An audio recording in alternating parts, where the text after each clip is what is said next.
Hello बच्चों, इस प्रश्न को देखते हैं। नीचे दिए जा रहे दो कार्बनिक यौगिकों के संरचनात्मक सूत्रों में से कौन सा एक अपने संबंधित प्रकार्य के साथ सही पहचाना गया है।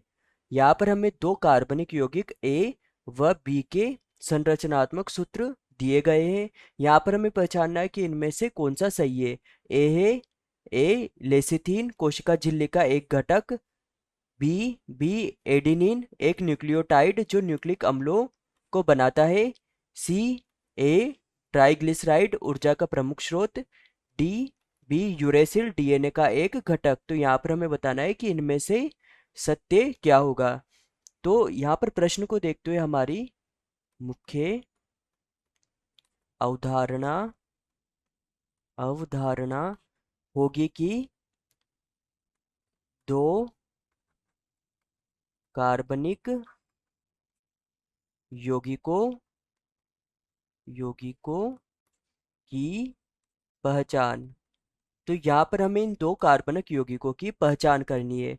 तो जो ए है, यहाँ पर हमारे पास ए है, उस ए में हमें दिया गया है यह संरचनात्मक सूत्र। तो अगर हम इस संरचनात्मक सूत्र को देखते हैं तो यहाँ पर हमें इस जगह पर हमें फोस्फेट फोस्फेट प्राप्त होता है, तथा यहाँ ऊपर की तरफ हमें जो फैटी फैटी एसिड है या फैसी एसिड हमें इस स्थान पर प्राप्त होते हैं, तथा मध्य में हमें फोस्फेट व यहाँ पर नीचे की ओर हमें कोलिन नीचे की ओर हमें कोलिन प्राप्त होता है। तथा इसको देखकर हमें पता चल रहा है कि यह लेसिथिन है, यह लेसिथिन है। तथा जो ये लेसिथिन होता है, यह लेसिथिन जो कोशिका कोशिका झिल्ली होती है, इस कोशिका झिल्ली पर यह पाया जाता है, तथा यहाँ पर यह एक घटक के रूप में कार्य करता है। तो हमारा ए होगा लेसिथिन।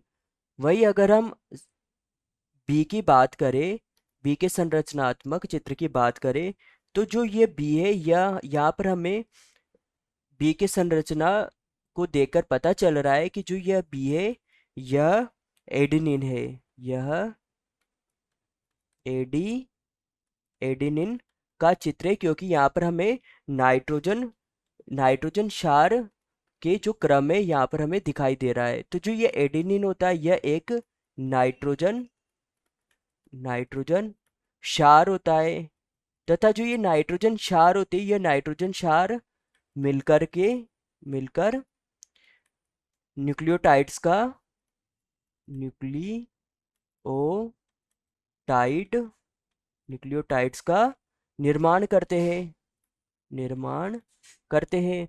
तो यहाँ पर प्रश्न ने हमसे पूछा था कि हमें किसी एक सही की पहचान करनी है। एक अपने संबंधित प्रकार के साथ सही पहचाना गया है। तो ए हमारे पास ए लेसिथिन जो सही है, क्योंकि ए लेसिथिन है, वह यह कोशिका झिल्ली का एक घटक है। तो लेसिथिन कोशिका झिल्ली का एक घटक होता है।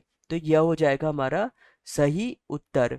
वही बी है एडेनिन, तो यह भी सही है कि बी एडेनिन है, एक न्यूक्लियोटाइड है जो न्यूक्लिक अम्लों को बनाता है। तो जो ये एडेनिन है, यह न्यूक्लियोटाइड नहीं है, यह एक नाइट्रोजन क्षार है जो न्यूक्लियोटाइड्स को बनाता है। तो यह हो जाएगा गलत। सी ए ट्राइग्लिसराइड है, तो ये एक ट्राइग्लिसराइड नहीं है, तो यह भी गलत हो जाएगा। बी यूरेसिल है, तो बी यूरेसिल भी नहीं है, ये एडेनिन है, तो यह पुनः गलत हो जाएगा। तो हमारा उत्तर होगा उत्तर ए।